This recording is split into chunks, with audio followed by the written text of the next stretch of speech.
Eggs are very convenient. Eggs are exceptionally simple to plan. For working ladies and understudies, eggs are time-saving nourishments that can be included within the morning breakfast. Eggs can be eaten in several ways. You'll be able to either favor bubbled eggs or mixed ones. You can plan omelette and frittatas by including eggs and numerous other vegetables such as spinach and onions. The egg breakfast is nice within the morning and it gives you the quality and vitality to run for the entire day at the office, school, and college. HDL stands for high-density lipoprotein.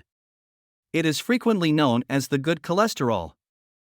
People who have higher levels of HDL as a rule have a lower chance of heart malady, stroke, and other well-being problems. Eating eggs may be an awesome way to extend HDL.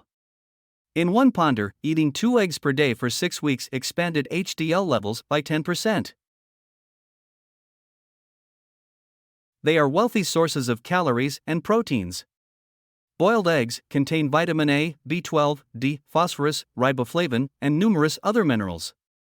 Eggs are recommended by a dietitian to those who are exceptionally frail and need to pick up weight due to the tall sum of fats.